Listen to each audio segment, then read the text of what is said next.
American കമ്പനിയായ ബോയിങ്ങിൽ നിന്ന് Indian സൈന്യത്തിന് 3 അപ്പാച്ചെ AH-64E ആക്രമണ ഹെലികോപ്റ്ററുകൾ ലഭിച്ചിരിക്കുകയാണ്.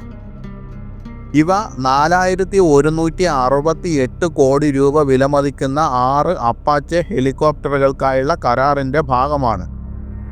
കരാർ പ്രകാരം ഒരു അപ്പാച്ചെ ഹെലികോപ്റ്ററിൻ്റെ വില 860 കോടി രൂപ മുതൽ 948.5 കോടി രൂപ വരെയാകുമെന്ന് കണക്കാക്കപ്പെടുന്നു. ലോകത്തിലെ ഏറ്റവും മികച്ച കോമ്പാക്ട് ഹെലികോപ്റ്ററുകളിലൊന്നാണ് അപ്പാച്ചെ ഹെലികോപ്റ്ററുകൾ. മിസൈലുകളും റോക്കറ്റുകളും അടക്കം അത്യാധുനിക ആയുധങ്ങൾ വഹിക്കാൻ കഴിവുള്ള ഈ ഹെലികോപ്റ്ററുകൾക്ക് ഏതു കാലാവസ്ഥയിലും സഞ്ചരിക്കാൻ കഴിയും. വെടിയുണ്ടകളെ അതിജീവിക്കാനും ശേഷിയുണ്ട്. താഴ്ന്നു പറന്ന് അതിവേഗം ആക്രമിച്ച് സുരക്ഷിതമായി മടങ്ങാൻ കഴിവുള്ള അതിശക്തമായ പ്രതിരോധ സംവിധാനമായിരിക്കും അപ്പാച്ചെ. US സൈന്യവും ഇതേ തരത്തിലുള്ള ഹെലികോപ്റ്ററുകൾ കാലങ്ങളായി ഉപയോഗിക്കുന്നുണ്ട്. 2015 ബോയിങ്ങും ഇന്ത്യൻ വ്യോമസേനയും തമ്മിലുണ്ടാക്കിയ കരാറിൽ നിന്ന് വ്യത്യസ്തമാണ് ഈ കരാർ. അതിൻ്റെ കീഴിൽ 22 അപ്പാച്ചെ ഈ മോഡൽ ഹെലികോപ്റ്ററുകൾ വിതരണം ചെയ്തു. ആ മുൻ ഡെലിവറി 2020 പൂർത്തിയായി. പിന്നീട് പ്രതിരോധ മന്ത്രാലയം ഇന്ത്യൻ സൈന്യത്തിനായി പ്രത്യേകമായി ഒരു പുതിയ കരാറിൽ ഒപ്പുവെച്ചു. 4168 കോടി രൂപയ്ക്ക് 6 അപ്പാച്ചെ AH-64E ഹെലികോപ്റ്ററുകൾ കൂടി വാങ്ങുന്നതിന് അംഗീകാരം നൽകി. US-ൻ്റെ കാർഗോ വിമാനത്തിലാണ് 3 AH-64E അപ്പാച്ചെ ഹെലികോപ്റ്ററുകൾ ഗാസിയാബാദിലെ ഹിൻഡൻ എയർബേസിൽ ഇറക്കിയത്. സേനയുടെ ഏവിയേഷൻ കോറിന് കൈമാറുന്നതിന് മുൻപ് പരിശോധനകൾക്ക് വിധേയമാക്കും. 39 അപ്പാച്ചെ ഹെലികോപ്റ്ററുകൾ ആവശ്യമാണെന്നാണ് കരസേനയുടെ ആഭ്യന്തര വിലയിരുത്തൽ. അപ്പാച്ചെ ഹെലികോപ്റ്ററിന് എന്തുകൊണ്ടാണ് ഇത്ര വില? സ്വാഭാവികമായി നമുക്ക് സംശയമുണ്ടാകും. ഒരു ഹെലികോപ്റ്ററിൻ്റെ വില 860 കോടി രൂപ മുതൽ 948.5 കോടി രൂപയെന്ന് പറയുമ്പോൾ നമുക്ക് ഒരുപക്ഷെ അത്ഭുതം ഉണ്ടാകും. ഒരു ഹെലികോപ്റ്ററിന് ഇത്ര വലിയ വിലയോ എന്ന്. അത് വെറുതെ ഒന്നുമല്ല, അതിൽ സജ്ജീകരിച്ചിരിക്കുന്ന കാര്യങ്ങൾ അത്രമാത്രം വിശേഷപ്പെട്ടതാണ്. AH-64E അപ്പാച്ചെ വളരെ ചിലവേറിയതാണ്. കാരണം ഇത് വളരെ നൂതനമായ ഒരു യുദ്ധതന്ത്രമാണ്. സാധാരണ ഹെലികോപ്റ്റർ മാത്രമല്ല, അതിൻ്റെ ഉയർന്ന വില, അത് വഹിക്കുന്ന നൂതന സാങ്കേതിക വിദ്യയും ശക്തമായ സവിശേഷതകൾ കാരണവുമാണ്. റോട്ടറിന് മുകളിൽ ഘടിപ്പിച്ചിരിക്കുന്ന ലോങ്ബോ റഡാറാണ് ഇതിൻ്റെ പ്രധാന ശക്തികളിൽ ഒന്ന്. മരങ്ങളോ കുന്നുകളോ പോലുള്ള തടസ്സങ്ങൾക്ക് പിന്നിൽ ഒളിച്ചിരിക്കുന്ന ശത്രുക്കളെ കണ്ടെത്താനും ലക്ഷ്യമിടാനും ഈ പ്രത്യേക റഡാർ ഹെലികോപ്റ്ററിനെ അനുവദിക്കുന്നു. ഇതിൽ MUMT man and unmanned teaming സാങ്കേതികവിദ്യയും ഉണ്ട്. ഇത് അപ്പാച്ചയെ ഡ്രോണുകളുമായി സഹകരിച്ച് പ്രവർത്തിപ്പിക്കാനും ശത്രു റഡാറിനെ ജാം ചെയ്യാനും കോക്പിറ്റിൽ നിന്ന് നേരിട്ട് ആക്രമണങ്ങൾ നടത്താനും അനുവദിക്കുന്നു. ഇൻഫ്രാറെഡ് സെൻസറുകൾ, ലേസർ ഗൈഡഡ് സിസ്റ്റങ്ങൾ, നൈറ്റ് വിഷൻ ഉപകരണങ്ങൾ എന്നിവ ഹെലികോപ്റ്ററിൽ സജ്ജീകരിച്ചിട്ടുണ്ട്. ഇത് ഏത് കാലാവസ്ഥയിലും രാത്രി ദൗത്യങ്ങളിലും പോലും പ്രവർത്തിക്കാൻ പൂർണ്ണമായും പ്രാപ്തമാക്കുന്നു. ക്രൂവിനെ സംരക്ഷിക്കുന്നതിനായി അപ്പാച്ചയിൽ ശക്തമായ കവചം, ക്രാഷ് റെസിസ്റ്റൻ്റ് സീറ്റുകൾ, ശത്രു ആക്രമണങ്ങൾ ഒഴിവാക്കാൻ സഹായിക്കുന്ന ഇലക്ട്രോണിക് പ്രതിരോധ സംവിധാനങ്ങൾ എന്നിവയുണ്ട്. ഇവയെല്ലാം പൈലറ്റിൻ്റെയും വിമാനത്തിൻ്റെയും സുരക്ഷ വർദ്ധിപ്പിക്കുന്നു.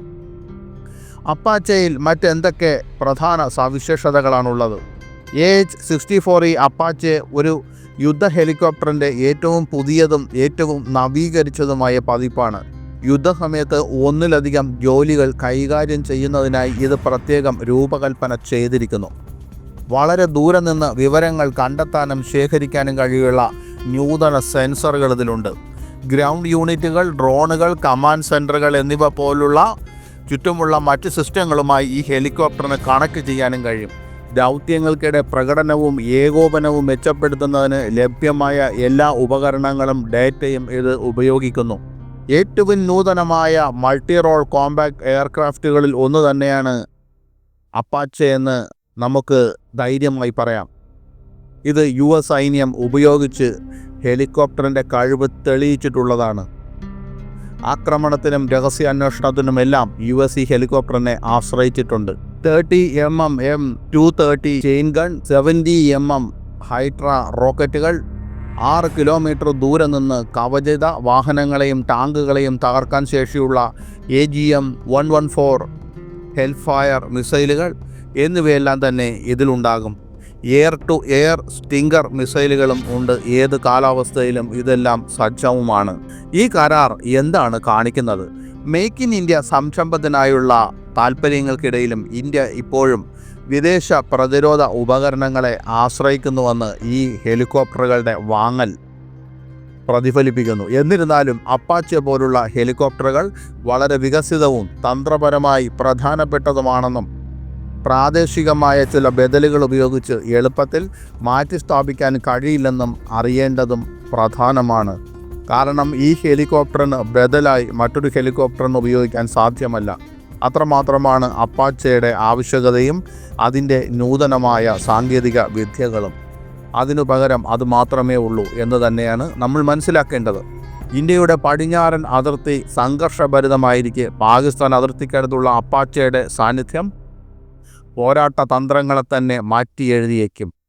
പാക് അതിർത്തിയിലെ അതീവ ദുർഘടമായ സാഹചര്യങ്ങളിൽ അപ്പാച്ചെ നിർണായക സാന്നിധ്യമാണ്. മാസങ്ങളായി ജോധ്പൂരിലെ സൈനിക സ്ക്വാഡ്രൺ അപ്പാച്ചെ ഹെലികോപ്റ്ററുകൾക്കായി കാത്തിരിക്കുകയാണ്.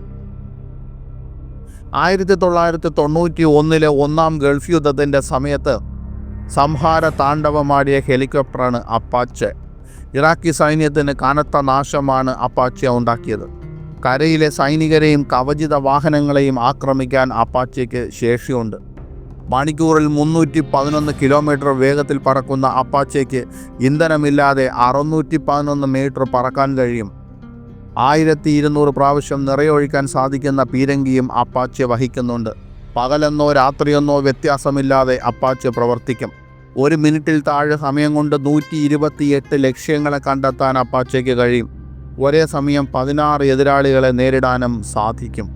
ഇപ്പോൾ മനസ്സിലായില്ലേ എന്തുകൊണ്ടാണ് ഈ ലോകത്ത് അനവധി ആക്രമണ ഹെലികോപ്റ്ററുകൾ ഉണ്ടായിട്ടും ഇന്ത്യയിൽ തന്നെ പലതും വികസിപ്പിച്ചെടുത്തിട്ടും എന്തുകൊണ്ടാണ് അപ്പാച്ചയുടെ ആവശ്യകതയെന്ന്?